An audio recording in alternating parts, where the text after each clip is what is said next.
why I ask you. Thank you so much, Emma. I am now recording. Good. Glad you told me. Glad you called me out on that. So anyway, a traditional part of Hindu society has been this caste system, and if you're born into one of these layers, you're kind of stuck there for life, at least traditionally.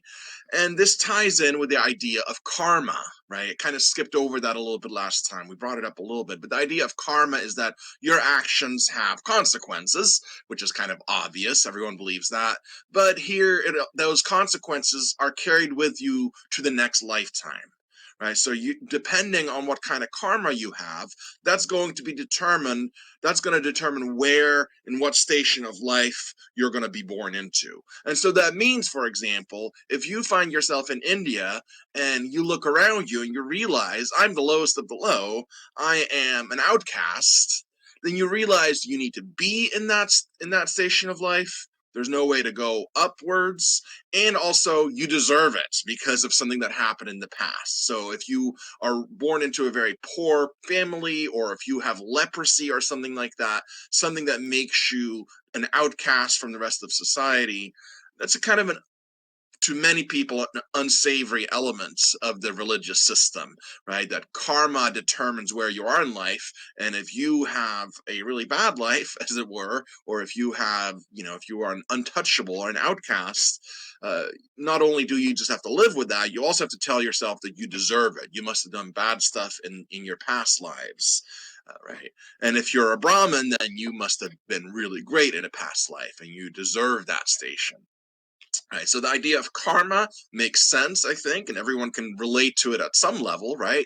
That, yeah, of course, the way in which you treat other people, that's going to come back to you, right? If you treat other people well, then people are more likely to want to help you out. There's a reciprocity to action, and that just makes everyday sense. There's nothing that supernatural about it. But here, karma is something bigger than that. It's as though you're loading your soul up with bad stuff if you do bad things, and then when you're reborn, that's going to determine where in this caste system you're going to be born. Right. Okay, so I just wanted to mention that.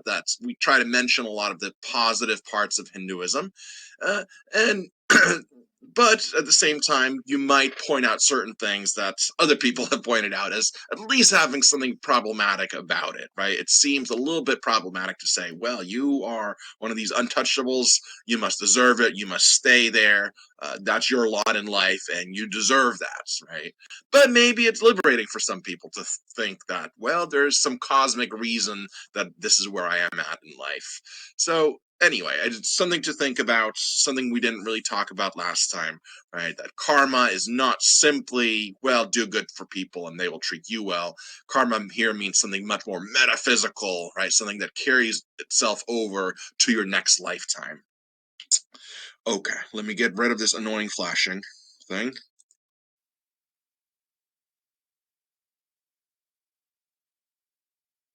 That's interesting. I got rid of it, and it's still here, but it's no longer flashing. That's weird, but that's okay.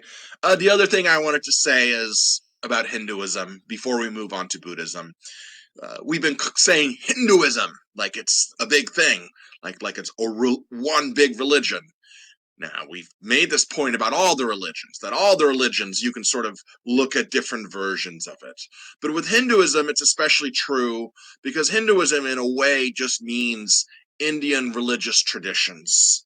And again, we can think about all the overlapping features that exist, like family resemblances. But really, Hinduism is a name for a variety of belief systems. And we kind of got into that last time, right? Some religious traditions take the idea of the gods really seriously, like those are real beings that exist with their own minds. Other traditions might take them a little bit more symbolically to represent the cosmic consciousness that is Brahman, right? To represent different aspects of it or something like that. So that always exists. These are religious traditions within India. That's what Hinduism is. It isn't necessarily just one thing, but there are certain features that we sort of see over and over, right? Especially the idea of Brahman and the idea of Atman and the idea of karma. These are all very prevalent. Okay. And the other thing I should mention is that out of all the world religions that we're looking at, Hinduism is by far the oldest, right? It's a very, very old set of religious traditions that predates Judaism, for example, right? Sometimes people brought up in Christianity are not used to hearing that, because you sort of have to think, of course, the true religion sent from God has been here the longest, right? If that's what your belief system is. But Hinduism has been around for quite a lot longer than that. Okay, so three things, right? The idea of karma, the idea of this caste system. uh, Hinduism is a set of beliefs rather than one single monolithic religion. And it's the oldest one that we know of in terms of the world traditions. There have been religious traditions that existed before Hinduism, but they're not a big world religion now, right? So out of the world religions that we're looking at, Hinduism is the oldest one. Okay. As I switch over to the Buddhism presentation, let me know if you have any questions or concerns or comments. There's a lot more people today. That's interesting. Let's see.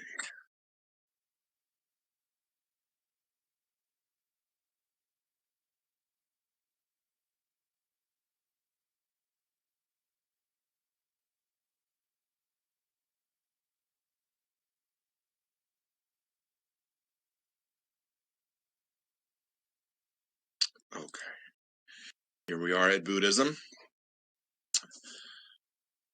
I think maybe more people are joining uh, because it's become obvious that you cannot do the quizzes, the weekly quizzes, unless you are at least watching these videos, right? It's my way to do that, to do this. I think a lot of people were not attending these lectures at all, not even watching them later, when this is where you get the main meat of the course, right? Is in these sessions.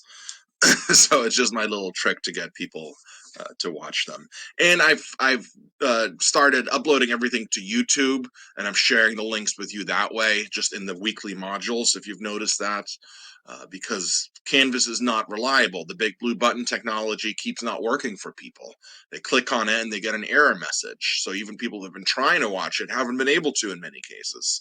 So it's kind of an annoying process for me, because I have to let the entire video play and record it in real time, right? I can't just download it easily. It doesn't work that way. If I try to download it, it just shows me. It doesn't show the slideshow. So I've been working on downloading each session. It's just very time consuming, because then I also have to upload it to YouTube, and then I have to put the link in Canvas. Anyway, hopefully that's going to work better for people. Okay, well, let's move on to Buddhism. And Hinduism goes into Buddhism really nicely, because it's all happening within the same culture, within the same environment.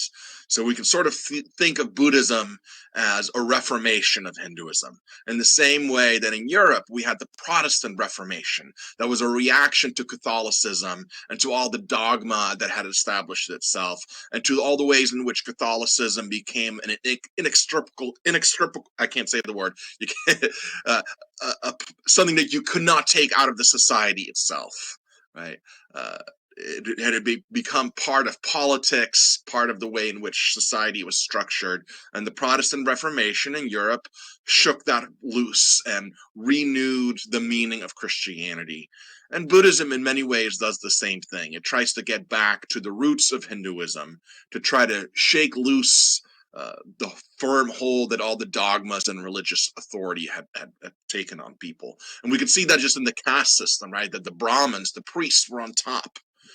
They're sort of in charge. They're authorities. The same thing was happening in Europe, right, when Catholicism took over. Uh, the Vatican had this very powerful position, and within Hindu society, the Brahmins had this. And so there was religious authority, there was religious dogma that got in the way of truly connecting to the part of the religion that we're supposed to be connecting to. And that's to get some sort of oneness with the divine, right? Is the whole idea here. Some sort of enlightened states. And we've been cashing this out psychologically in terms of connection to the larger reality of around you, right? That's sort of a more neutral way of describing what religious experience or religious enlightenment might feel like. Right? That we don't have to get into the metaphysics of what gods exist and what are they really like. We could just look at religious experience and religious enlightenment as a psychological phenomena where the person and their consciousness feels liberated from everyday desire and from everyday frustrations, and you feel sort of effortlessly connected to the world around you. And the best example for that is, what I call the flow state, or when you're in the zone. Right? Everyone's experienced this to some degree. That's in many cases what religious traditions try to offer you, is some way of being in the world that feels a little bit easier maybe, and a little bit more going with the flow of things and feeling connected to the reality around you.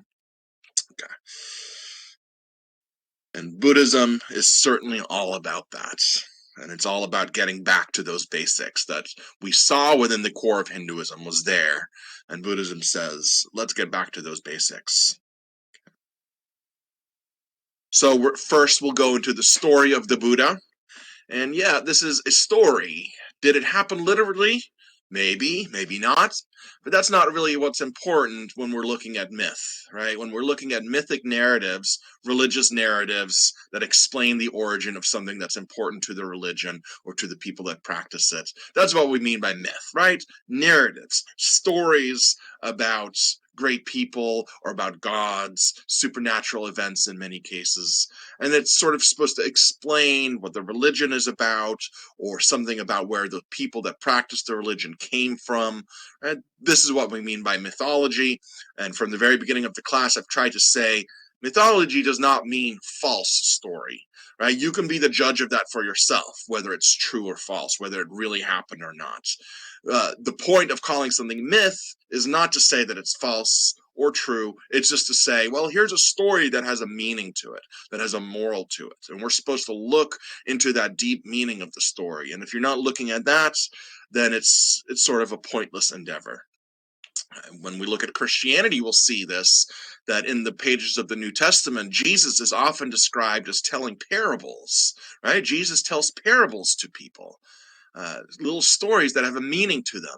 Now, if the people that Jesus was talking to were asking themselves constantly, or asking Jesus, did that really happen, Jesus? Did that really happen? Jesus would be like, you're missing the point. It's not about whether it happened or not.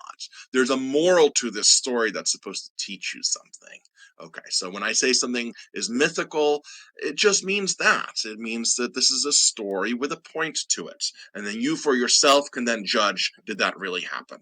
Okay, so when we look at the story of the Buddha, look at it as mythology. Maybe it's based on real events. It's hard to say for us now, so many years later, and it's hard for historians to say. Right? Historians tend to think that there was this Buddha guy that sort of started Buddhism, but how much of these origin stories are literal history, that's hard to know. But the nice thing is that we don't need to know that, because the whole point is the point, right? The moral of the story, or the sort of the ways in which it explains the origin of the religion.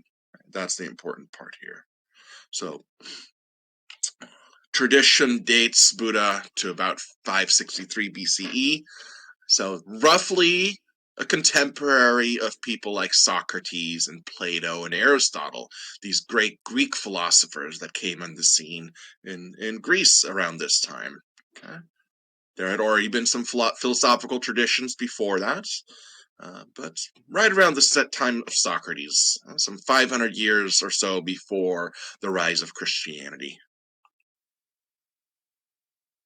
So Hinduism is already a big thing, right? When Buddha comes on the scene, that's the world religion or the not world religion, but the national religion into the area where Buddha was born into.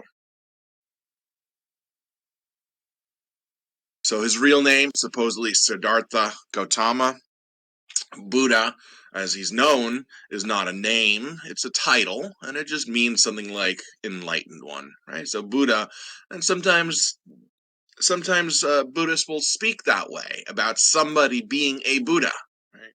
You're supposed to try to be a Buddha, and that just means you should try to be enlightened, like the original Buddha, the original enlightened one.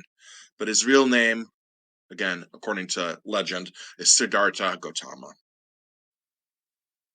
And so he was born in very good circumstances. He's not like one of these untouchables that we talked about that are on the outcasts of society, on the fringes of society. No, Siddhartha Gautama was, a spoiled little brat, right? We might want to say. And that's not sacrilegious, right? This is one of the things about Buddhism, especially what people consider to be the early core of Buddhism, is that it's not very reverential. Later traditions would start worshiping Buddha like a god or an avatar of God. But there are versions of Buddhism that are very sort of, no, you don't do that. There's even a saying that says, if you see Buddha in the street, you must kill him. Right? These sort of Zen-like stories or sayings about Buddha, right? That we're not supposed to really worship him as a being or anything like that, right? And so the whole point of the story is actually to portray him as somebody who's sort of spoiled, somebody who's grows up in really rich environments and who doesn't have a lot of hardship at all, and who doesn't, in fact, even know about the hard things that actually happen in real life and the hard lives that people go through. His father heard a prophecy about him, that he would be some sort of world redeemer, right? Some sort of savior figure, or a world conqueror, some sort of powerful warlord or something like that who will take over the world. And no surprise, right? The dad was hoping for a world conqueror. This is not what he got. Although he conquered the world in a sense, right? Not in the literal sense.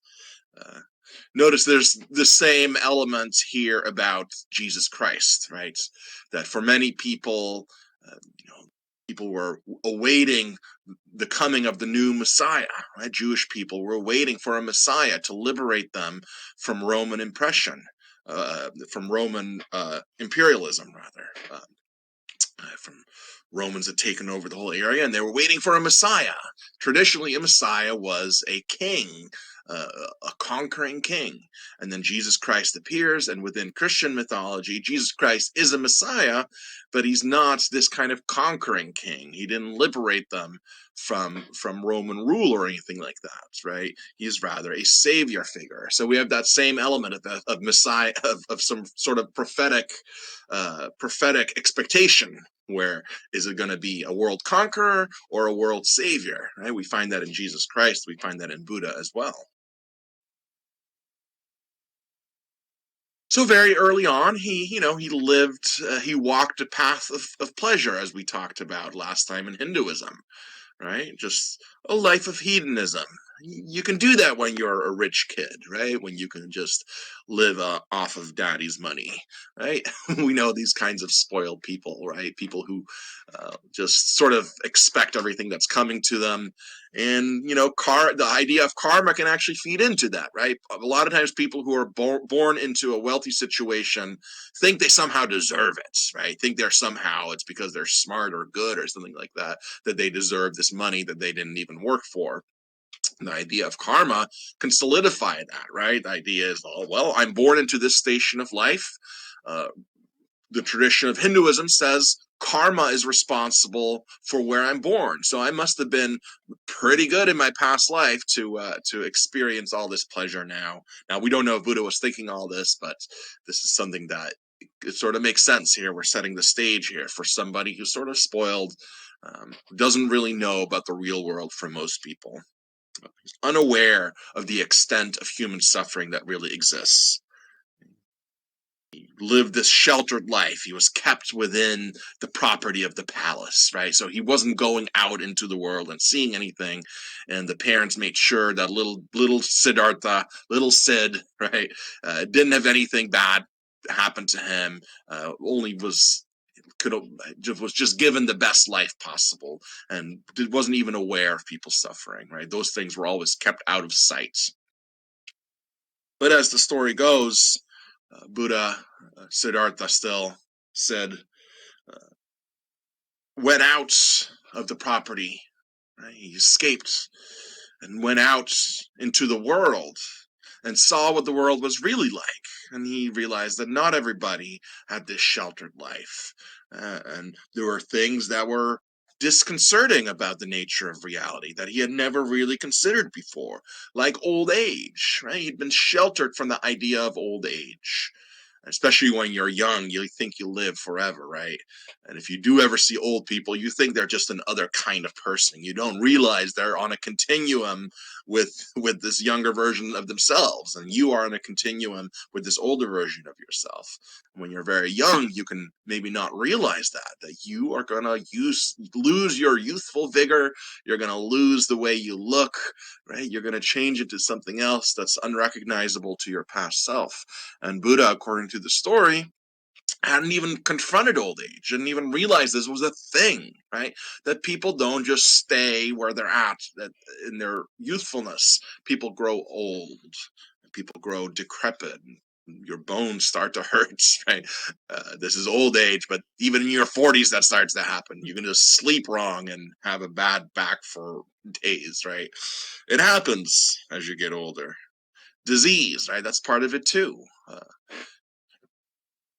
Diseases can be very debilitating. There's a whole variety of different ways in which your body can go wrong.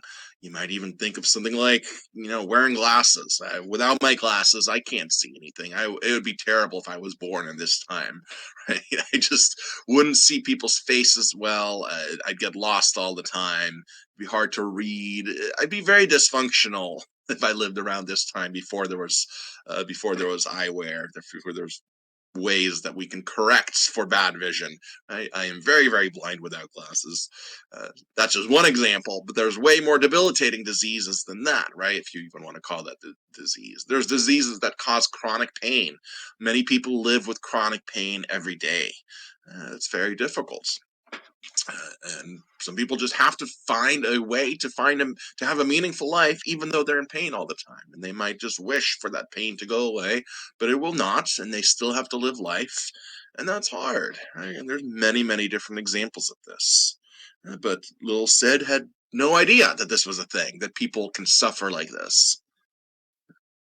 And of course, death itself, right? Old age, that's a shocker. But what about death? Right? That old age eventually leads to death. Or if you get bad enough of a disease or an accident, you die, and your life is just sort of snuffed out. It's done. And the life here on Earth, anyway, is temporary, right? Even if you believe in reincarnation, even if you believe that you go to heaven or something after you die, at the very least, here on Earth, in this body, it's temporary, right? At the very least, there's that. So you might think of yourself when you're young as some sort of immortal being who's never going to grow old, who's invincible. Youth is like that, but eventually you find out that it's not true.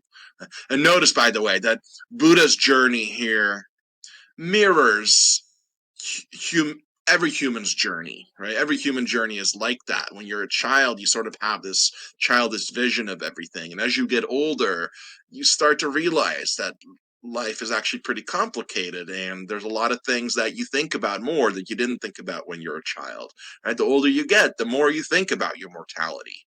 The more people you lose to death, the more you think about your mortality. He also learned about this religious group, right? About very religious people who were practicing Hindus, basically, who lived a life of renunciation, like we've been talking about. Right? This is one of the 4 passing sites. It does not exactly line up with the other ones. It's something slightly different, but it's something he hadn't really heard about, right? He was living the life of desire, the life of pleasure, that path, right? We talked about the 2 different paths in Hinduism. So he knew about the path of pleasure. He didn't know about old age, disease, suffering, death. Right? But now here's this other path, the path of renunciation, the religious Hindu path. And he had been unaware of that. So everything changed after that. He was confronted with the true human condition that he had never known about. We grow old, we die, we get diseases, we suffer. That's the reality for most people. And after having realized this, he realized that perhaps then he would take on this life of renunciation. He would become like a Hindu monk or something like that, right? That was his decision. This changed him radically, becoming aware of what the human condition is like. right? So even though he had grown up in these very sheltered conditions, maybe kind of spoiled, there was something in him already, right, that must have been ready to be awakened in some way, that he resonated with the fact that people are suffering, and he realized that. And for some people, you can just turn away and go back to your palace and go back to your own pleasure, right? He could have done that, but there must have been something in him that was sympathetic and empathetic, and it's that thing that we talked about in Hinduism of realizing this deeper consciousness within yourself, this Atman, is something that you share with other human beings, right? I'm a conscious being, you're a conscious being. We're both capable of suffering. And for a certain sensitive kind of person to come to realize that most of humanity is in a difficult position and we often suffer, uh, and we all share this fear of our own mortality. We all crave being and joy, like we talked about in Hinduism. We all crave connection. But life is frustrating in many ways. Life puts us in a way where we feel disconnected. We feel fear of mortality. We do not feel joyful. We do not feel connected. Right? And so Siddhartha took this to heart, right, and saw that life is difficult and could not just go back to his former life of riches and pleasure. So he renounces all that and he instead walks the path of renunciation, right, and starts living this very ascetic type of life, right? Asceticism means denying yourself pleasure, right? There's one thing to be a hedonist and to just want pleasure. It's another thing to just be cool about it. And then it's a whole other thing to be an ascetic, to actually purposely, like sleep on the ground without a mattress, without a pillow, right? Try to wear minimal clothing and just deal with the cold. Take cold showers, right? Do things that are difficult on purpose. Fasting, not eating a lot, right? Do things that actually bring you pain and discomfort in order to train your consciousness to transcend the ego. Right? So this is Raja Yoga, like we talked about. Remember the different types of yoga that were present in Hinduism, and one of them is to do things that are psychophysical exercises. And so that's what Siddhartha does. He goes on this path of extreme asceticism, of training his body and his mind in a very extreme kind of way.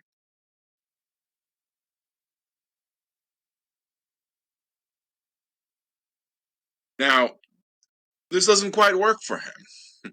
It's such an extreme way of life, right? And he's looking for some sort of enlightenment. He's looking for something like what Hinduism promises, right? This realization that your everyday egoic self is not really real, it's constructed, and there's a deeper sense of joy and consciousness that you can tap into. That's your Atman, and that's an aspect of the divine, that's an aspect of Brahma, right? The life of extreme asceticism doesn't quite work. So Buddha doubles down, right? And he says, I'm going to sit underneath this tree, the famous Bodhi tree. Sometimes you see a tree as a symbol of Buddhism, right? That's the Bodhi tree. And he sits under the Bodhi tree. You can imagine him in the classic position, right, with your legs crossed, sitting there meditating, right? And he's not going to move from that spot until he reaches this type of enlightenment that he's looking for. And there's even a story of a tempter here, right? Uh, the evil one, right? There's a sort of a bad deity, tries to distract Siddhartha with temptations and tries to disrupt him to make sure that he does not get this enlightenment. Some 500 years later, 600 years later, when the gospel stories were written in the New Testament, we have a very, very similar story. Jesus Christ goes out into the desert to fast. Okay, now, fasting is a form of Raja Yoga, right? It's a psychophysical exercise that you can do to reach an altered state of consciousness. This is why all religions have fasting in them, or most religions do. fasting is a way to change the physiology of your body and your brain to give you an altered state of consciousness. And this is very amenable for religious practice. Right? So fasting is an important part of religious traditions. Christians still will do this, right? Islam also has this. During Ramadan, you fast. So Raja Yoga does this as well, right? There's these things that you do to change your state of consciousness to make you closer to the divine. So there's a story of Jesus going into the desert to fast. That's a very sort of Raja Yoga thing to do.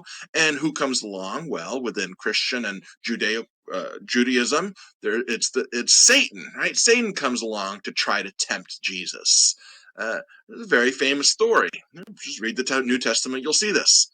Jesus goes out to fast. Satan comes along to tempt him. Well, 500 years before that, we have a very similar story in Buddhism of the evil one coming to tempt Buddha away from enlightenment, when he is also presumably fasting, just like Jesus was out in the wilderness, not in the desert, but underneath a Bodhi tree. But it doesn't work, right? Siddhartha transcends his false ego, becomes enlightened. This movement happens that was promised in Hinduism, right? This realization that you are not your false self, that there's a deeper self. And that's what enlightenment is. And here Siddhartha becomes no longer just Sid. He is now enlightened. He becomes the Buddha, the awakened one, somebody who has woken up to their true nature. But this tempter tries one more time, and he points out that, enlightenment is kind of difficult to teach people. So why not just chill out by yourself, be enlightened by yourself, just keep sitting under the Bodhi tree and enjoy your enlightenment, right? That's the whole idea here. There's something about this evil one, right? He just represents evil. He represents some sort of consciousness that does not want enlightenment for people, right? It just represents a hindrance, right? The idea is that if Buddha has achieved enlightenment, then maybe he can teach enlightenment to other people. He can be the savior figure, this redeeming figure who saves people from themselves to get them to a higher state of being. And well, evil doesn't like that, right?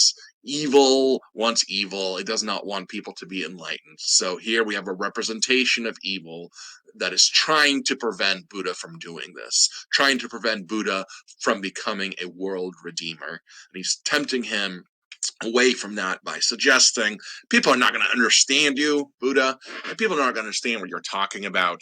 It's too difficult for people to teach people enlightenment. You can't do it. So just forget about it. Just enjoy your state of perfect bliss, right? But of course it doesn't work, right? Buddha says that it's enough that if you can reach just a couple of people, that even itself would be good. Right? People often say this kind of thing about art, right? That even if just a few people can enjoy my art, that's good enough for me. And so that was Buddha's answer. It's like, okay, well, maybe I cannot convince most people. Maybe most people will just not understand what I'm talking about. But maybe I can reach a couple of people. And if I can spread enlightenment to at least a couple more people, that to me is good enough. Right? So he successfully withstands temptation. So he emerges from this sort of state, this trance-like state in which he achieved enlightenment underneath the Bodhi tree. And he starts talking to people. He starts getting a following. Right? And he forms this new religious order that sort of challenges the Hinduism at the time, this Hinduism that had been around for a very, very long time. And this happens to most religions, right? The religions start as a way of transforming the individual consciousness in a radical way, but then it becomes intertwined with everyday society, becomes intertwined with politics. You start developing religious dogma, you start developing traditions, that are only there for the sake of tradition, and people forget why that was meaningful to begin with, right? All the things that connect people to the religion, to something larger than themselves, a lot of those things disappear, or they become transformed and unrecognizable because they are now simply dogmas, traditions, or they're coming from authorities that are maybe not explaining things in a way that's relatable. Right, so all sorts of problems arise with any religion once it becomes a part of society and once it's been around for long enough. And that's what happened to Hinduism, and that's what Buddha was reacting to, right? So uh, it's a reaction to Hinduism, but it's not really, against Hinduism. Uh, I think the best way to put this is to say that he was trying to get back to the core of Hinduism, that thing that people can relate to on the individual level. Right? In the same way that Martin Luther thought that he was not challenging Christianity, right? Martin Luther thought of himself as more of a Christian than the Catholics at that time. He was trying to get back to the core of Christianity, of what it really means, what the faith really means, apart from all this pomp and tradition that the Catholic Church had introduced, the intertwining of church and politics, right? Martin Luther was seeking to disentangle that, to get back to the core of Christianity. And Buddha, in many ways, is doing the same thing here with Hinduism. At the end of his life, right, he was visiting somebody. They made him a meal. The meal gave him food poisoning, and he died from food poisoning, right? And it's an interesting sort of an end to a religious figure, but it's very fitting. It's not some big apocalyptic thing, right? It's not even like Socrates, who is condemned to death by hemlock poisoning for spreading his message. And it's not like Jesus Christ, who was crucified dramatically on a cross because he was convicted. Not like that. He just dies of food poisoning, right? But it's kind of fitting because in this last moment, there's this final gesture that shows the Buddha-like nature of the Buddha, right? That shows his enlightenment. He thanks the person for making the meal, even though he knows he's going to die. And that's a small little moment, right? It emphasizes, I think, the very humanistic element of Buddhism. That at the end of the day, Buddhism is, yes, it's about personal enlightenment, but it's done in a way where you really have to see other people, and you have to be present to other people, and you have to see that Atman inside of the person next to you. And so ethics, morality, treating each other decently with respect is a very important part of Buddhism. And here we see this. It's just, just the person that made this meal didn't mean to kill them, right? Didn't mean to kill Buddha. They just wanted to make them a meal. And even though he's dying as a result of this meal, Buddha still just says, thank you for this great meal that you've made me, right? So it's kind of anticlimactic. It's such a small little thing. But I like this. It's kind of a fitting thing that in many cases, enlightenment is achieved through the way in which you treat other people. Anytime you transcend your own ego because you are there for somebody else, that's a little mini enlightenment. So, and I think this represents that, right? It doesn't all have to be hugely dramatic. It can just be small little moments that you share with other people. Okay, that's the story of the Buddha. There's many stories of the Buddha, by the way. This is sort of the origin story, along with a little bit of stuff what happened later. But there's many stories of the Buddha, and many of them are very miraculous. Many of them he's performing miracles like Jesus or something like that. There are many different traditions of what Buddha was like, but there's a core story of Buddha which makes him just a very human being, and it's not about the miracles, and it's not about preaching about the nature of God, even. It's more about personal enlightenment right here, right now, and especially through connection to other people. So Buddhism is, in that sense, very humanistic, right? In a way, secular, meaning it does not focus on our relationship to an independent God out there somehow who has expectations from us. You can incorporate that into your Buddhism, but that's not the core message of Buddhism, right? So many traditions of Buddhism do have a god or many gods, or even Buddha is revered as a god, but the core of Buddhism is not about that. The core of Buddhism is enlightenment here and now, finding that connection to the present moment, like we've been talking about. Been stressing this, right? It's a reaction to Hinduism. Uh, Houston Smith in the textbook goes through these 6 factors that we can associate with religion, especially traditional religion that's been around for a long time.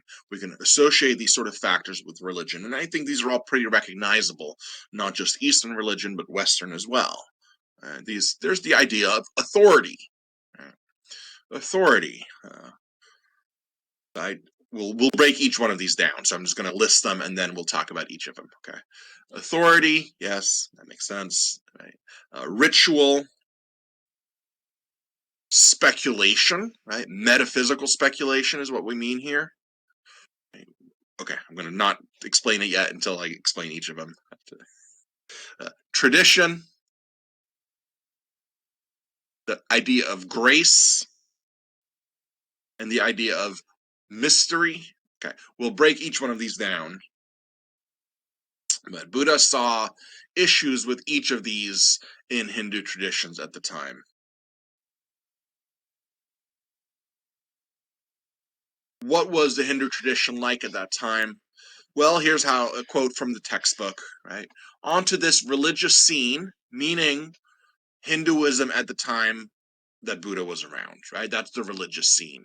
Hinduism that had become a part of everyday culture, everyday society, become a part of the political structure, right? Okay. Onto that religious scene, which was corrupt, degenerate, and irrelevant, matted with superstition and burdened with worn-out rituals, came the Buddha, determined to clear the ground that truth might find new life. The consequence was surprising, for what emerged was, at the start, a religion almost entirely devoid of each of the above-mentioned ingredients, without which we would suppose the religion could not take root. This fact is striking that it warrants being documented.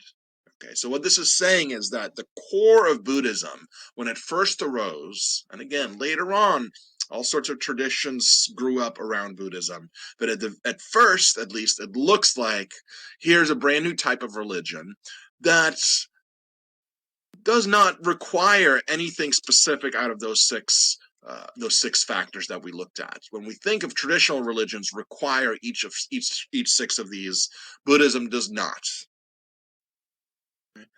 So when it comes to authority, we saw that in the caste system, we have the Brahmin, the priest caste at the very top. And usually if you want Hindu teachings, you go to the authority. They're the ones who tell you what the religion means, and they're the ones that'll explain it to you. And if you disagree with them, then you're just wrong. They are right. They're the authority. Right. In the same way, again, to draw the parallel to the Catholic Church in medieval Europe, right? It's not the individual relationship that they have, that the common person has with the Bible or with Jesus Christ. No, you get your religious information from the church, from the Vatican at the very top. And the Vatican was responsible for listing all the dogmas of the faith, right? So you have to believe those. They're at the top. You must believe authority. A similar thing was happening here, right? The Brahmin caste is at the top. They're authoritative. And that's where you get your religious ideas from. And Buddha wanted a break from this, right? He wanted to say, no, everyone can enjoy religious enlightenment. Everyone can enjoy this thing that's promised in Hinduism, right? The promise, again, is you can transcend your everyday self to tap into something deeper within you that is in fact an extension of the divine. And this translates into a pure, joyful being in the moment where you're connected with the reality around you, with the people around you, with the activities that you're engaged in. That's available to everybody. And it's not up to these authorities to try to hand that out to you. They don't have that authority, right? The only thing that they would be good for is if they can teach you how to do that, if they can actually teach you how to do that. But in many cases, it's not like that. They're just authority figures that have their place in society, that are sort of just enjoying that position of power. And they're not really caring about what the common person can experience, or whether or not they can really experience enlightenment. Buddha says, no, let's have religion that has some basic core ideas that everybody can apply. But we don't need a religious authority for this. Okay. And along with this comes the idea of individualism. Right? Everyone has to be their own authority when it comes to religion. So people themselves are responsible for their own salvation. You cannot put your faith in other people to give that to you. Right? It just does not work. We see certain traditions in Catholicism that Martin Luther was very critical of, right? Like the selling of indulgences, right? This is the idea that if you do something really bad, you could pay money to Catholic priests or to the Catholic Church, and they will forgive your sins for you, right? You'll be saved through the religious authority by giving them money. Martin Luther was very outraged by this, and he thinks, no, salvation is between you and God. There shouldn't be this middle person in the middle. It's between you and God. Right? It's an individualistic thing for Protestantism, and it's not based on authority. We see the same thing here, right? Hinduism in many cases had become this thing where there's actually a hindrance between you and enlightenment, between your union with the divine, right? There's this religious caste in the middle, and Buddha is saying, smash all that, right? Get rid of it, right? So you could see this as being hostile to Hinduism, or you could see this as being actually very congenial to the core of what Hinduism is supposed to be, which is supposed to give you this enlightenment, this oneness, this joy. Ritual, the same thing can happen, right? We see in Raja Yoga that, yes, there's certain things you can do to train your body and to train your mind. But you have to really understand what it is that you're doing and why you're doing it, what the end goal really is. There has to be some sort of deep understanding of what you're involved with when you're doing these rituals. But if the rituals are just there because they're part of religious authority, and they're just sort of the world you're born into, and you just copy, let's say, yoga postures, right? I mean, how many people do yoga now? They're not achieving enlightenment. Maybe it's good for your body and maybe it makes you feel relaxed. But if you're just going through these motions, it doesn't necessarily mean anything. Right? So when rituals just become part of the society and you as a child grow up watching these rituals and then you enact them, they can become empty. They can become devoid of meaning, and they are no longer serving the goal of getting you to enlightenment. Right? So when ceremonies and rituals or rites become like that, when they become perfunctory, right, when they just become surface level, then they don't do you any good, right? Um, you might think of something like communion in a church, right? When you take communion, for some people, that's a very symbolic activity. That's something very powerful that you're doing, right? When you drink the blood of Jesus, either symbolically or literally, depending on if you're a Protestant or a Catholic, uh, you're eating the body of Christ, again, symbolically or literally, depending on if you're a Protestant or a Catholic. For Catholics, it's literal, right? It turns into literally the blood of Jesus and the body of Christ. Well, I mean, if you really believe that, that should be something really powerful, right? That should be something transformative. But many people go to church and they just go, glug, crunch, crunch, crunch. Okay, I did the thing. Now can I get back to football, right? So it's the same kind of thing. Sorry if I always draw these parallels, but the parallels are there, and I think they help us understand what's happening, right? So here, it's all just pointing to the idea that it's very easy to just become part of a religious tradition that has a bunch of rituals in it, a bunch of ceremonies, but they're empty if you don't know why you're doing them or why they were there to begin with. Right, so we could see how something like Raja Yoga, psychophysical exercises that are supposed to help you pierce the layer of the body, the conscious mind, the subconscious mind, to get to your true Atman nature, right? It makes sense if you know what you're doing. But those same rituals, if you're just doing them without knowledge of what you're doing, then they're pointless. And so Buddha says, if that's what they are, forget about them. Right? Forget about the rituals. Right? Which is a big thing to say, right? Again, you could take this as a criticism of Hinduism because these rites and ceremonies are an important part of the religion at this point. And Buddha is coming along and saying, you don't actually need that for enlightenment. Right? He's not saying that it's wrong. Right? You can do whatever you need to get enlightenment.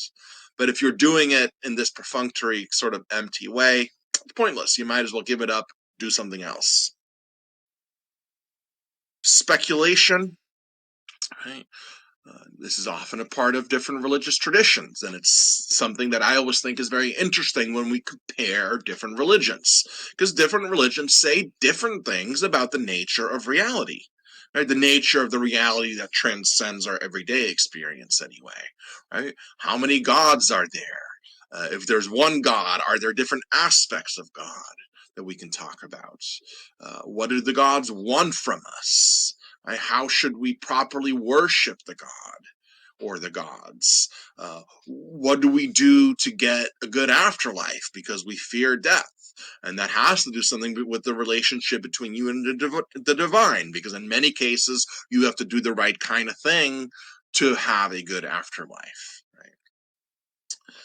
Even in Christianity, it's often said that it's a religion of faith and grace rather than good works, right? That you don't earn your way to heaven. You must instead put faith in the atoning sacrifice of Jesus Christ, and then salvation is given to you as an act of grace.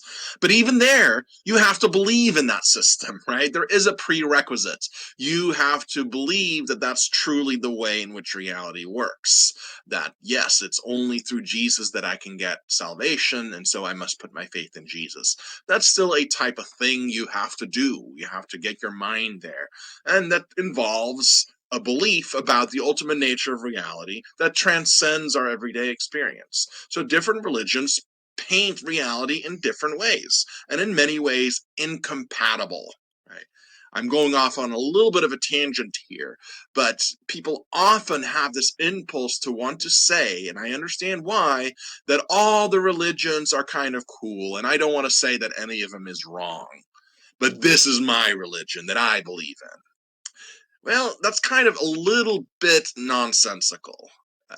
That's at least my take on it, or my challenge. You don't have to believe me, but there's a little bit something that doesn't make sense. If you think your religion is correct, and your religion says reality is like this and like this and like this, and the religion over there says, no, reality is like this and like this and like this, they contradict one another. If you believe that your religion is correct, by default, that means you do think these other religions are incorrect because they're not compatible with what you believe, right? So Christianity, in the sense that it involves the belief, the literal belief in Jesus Christ as God, who sacrificed himself and then rose from the dead as an atoning sacrifice, well, that's just incompatible with what Buddha is teaching, right? Buddha's not teaching that at all. He's not saying that salvation only comes through Jesus Christ.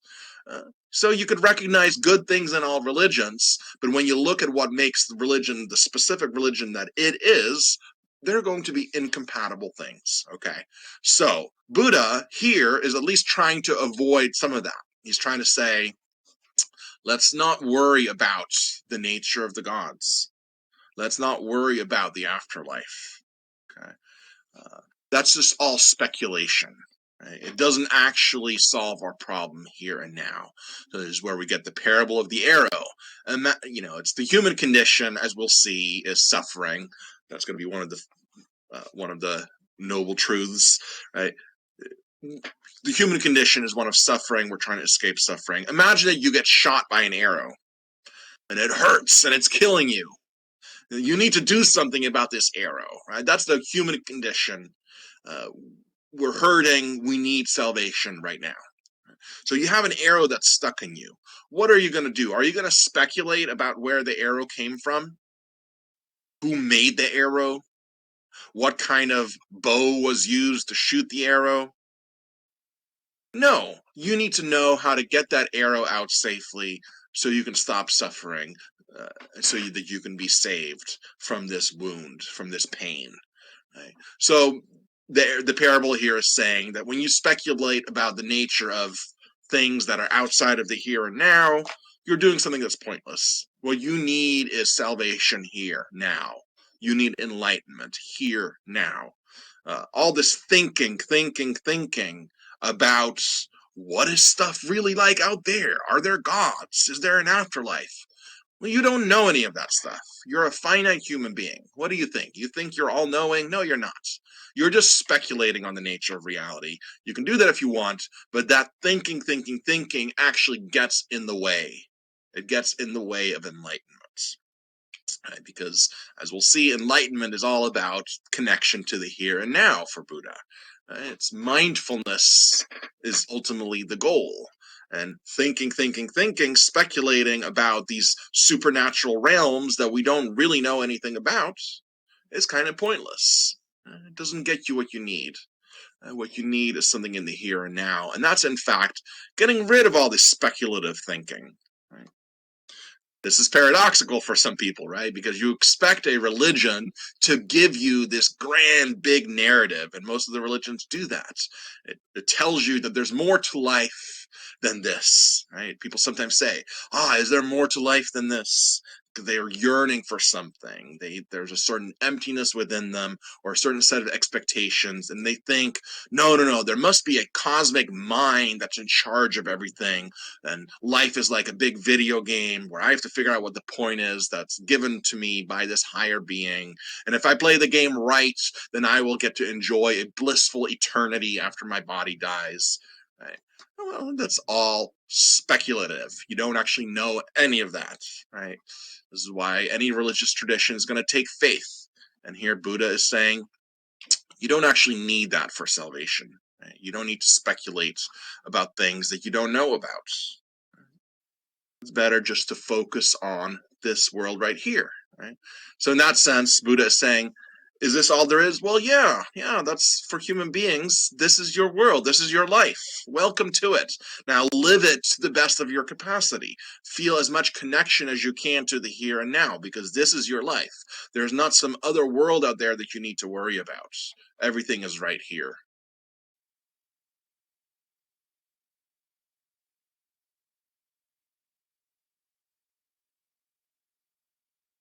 Moving on to tradition.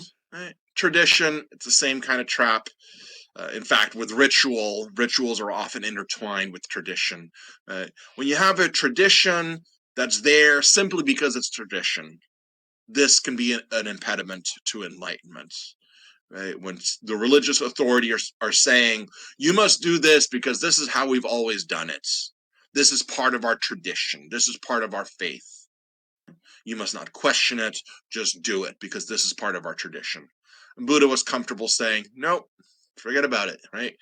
If you're participating in a religion, there's a certain point to it, and if the traditions that are there in your faith are not doing that, if they're not giving you enlightenment, then forget about it. You don't need to follow a tradition just because it's there. You see how he's very pragmatic in this sense, right? He's very practical, Buddha, very practical. If something doesn't work, discard it, right? Find what works. Hindu religious authorities usually transmit teachings in Sanskrit, which was around the time of Buddha no longer what everybody spoke. Right? So it's sort of behind a veil of mystery, and you need the authorities to really explain it to you. And he thought, no, that's not necessary.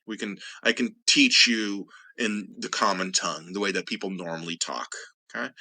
This was also happening in Catholic Europe, right, where everything was written in Latin, and you had to be somewhat educated to learn Latin. Okay, same kind of thing was happening. Buddha breaks this tradition and says religious teachings can be taught in the way that everybody talks. We don't have to wrap it up with an aura of mystery by using this ancient language form. Just speak plainly to the people.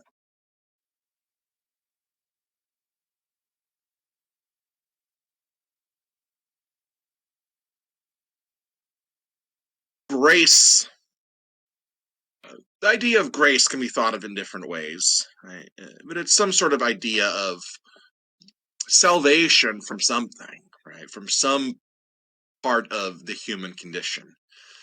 Sometimes it's something that we can all intuitively feel, that we feel sometimes stuck in life or we feel disconnected. Sometimes it's part of the religious tradition itself, right? Like Christianity says the human condition is this disconnection from God because we sin, because we use our free will to go against God's will. And so we need salvation from ourselves because we'll end up putting ourselves in hell through our choosing to be separated from God. Right? That's part of the tradition itself. That's not necessarily something that we can see universally in everybody. Uh, but that's the idea of grace. So grace is the idea that it is possible, at the very least, that the nature of reality is such that human beings can find liberation from some aspect of our human condition that we feel limited by. Okay, that's very vague. I'm trying to use the word grace in a way that covers many different religious traditions, but it's something like that. Within Christianity, grace is just God is giving you this free gift of salvation, and you just need to accept it, right? So, grace in Christianity is something that you can't really earn, but I say that in quotes because look, you still got to ask for it, right? And to ask for it, you still got to believe in this system, in the Christian system. You got to believe that this is accurate, that God is Jesus and Jesus became a human being and died on a cross and raised from the dead. You have to believe all those things in order to get that gift of grace. So, regardless of what kind of grace we're talking about, something is going to be required from you as a human being. You're going to have to do certain things, right? So I'm just saying, even in the case of Christianity, which is often called a religion of grace, not of good works, even there, you're not going to get that gift unless you accept it. And to accept it, you first have to believe it, right? So there's always something required from you as a human being to receive the gift of grace. Within the Buddhist tradition, at least this early version of it, salvation is possible, and you do have to work for it. You can have it, though, now. Salvation is not something that you're going to have after you die, when you get to go with God and get to be in heaven and have a joyful existence there. No, it's something that you can actually have here and now. You do have to work for it. You have to do certain things to get it. But it's something that you can achieve here and now, right? So Buddhism, in that sense, is different from the Judeo-Christian tradition and the Islamic tradition, and different from Hinduism as well, right? Because Hinduism says you're going to go through all these cycles of reincarnation. And at some point, you will be liberated in the future. Right? You got to at least wait until you die, though, for you to become truly one with Brahman, right? To escape the wheel, escape the wheel of reincarnation in Hinduism, right? Even if this is your last lifetime, you're not going to achieve that liberation until you die in Hinduism. You might get very close to something like that. You might get close to moksha within your lifetime, but you're not really going to become reintegrated with Brahman until you die. Buddha is saying no, enlightenment is possible within your lifetime. It's possible right now. Okay.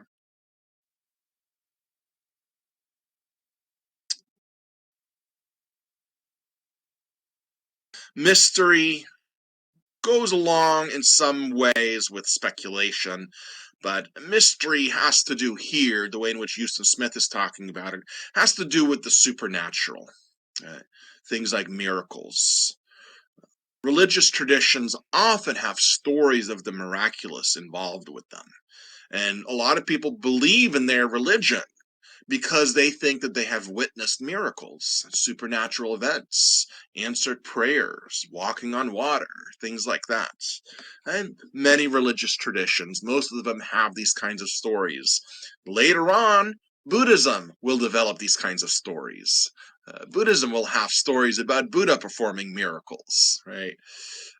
But if you get to Buddha's core message, it says, don't worry about that too much. That's a distraction. That's a distraction to the goal of enlightenment. Because what is going on with miracles? Well, it's always to get something. It's always some sort of practical thing. You want the gods to step in and help you out. And that's just not necessary for enlightenment, right? So don't worry about that sort of stuff. It's a distraction, right? According to this view.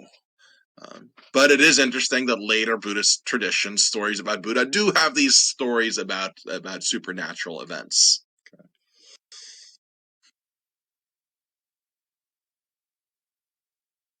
So to summarize, what we're calling original Buddhism here, right?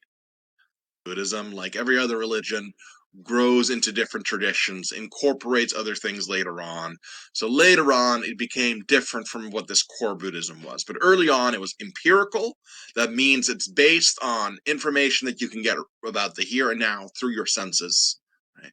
It's based on just looking at the world empirically. It's scientific. It encourages you to try things out. It doesn't just say rely on authority, rely on tradition, do these rituals. It says no, try things out. You can be empirical and scientific and pragmatic, right? Practical. It's practical minded. So if something isn't working, try it a different way. Try a different thing, right? That is totally fine in Buddhism. It's therapeutic, right? Meaning it's supposed to help you become a better person, more at peace with yourself, right? It's supposed to be transformative of your psyche, of your conscious experience of the world. So psychological. It's egalitarian, meaning it's equal. It doesn't see this distinction between different castes, and it doesn't matter where you are in society. Enlightenment is possible for anybody, and it's possible within your lifetime. Right? So you don't just have to consign yourself with where you are right now. You don't have to look forward to some future event of salvation in another lifetime or past your death. It's possible right here and right now. And it's individualistic in that way that we've been talking about, that it's something that you are having to figure out in your own life. What is your relationship to this goal of enlightenment? How can you approach this? You don't have to go through the intermediary of the religious system.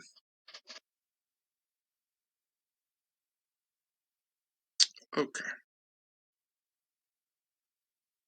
Any questions so far?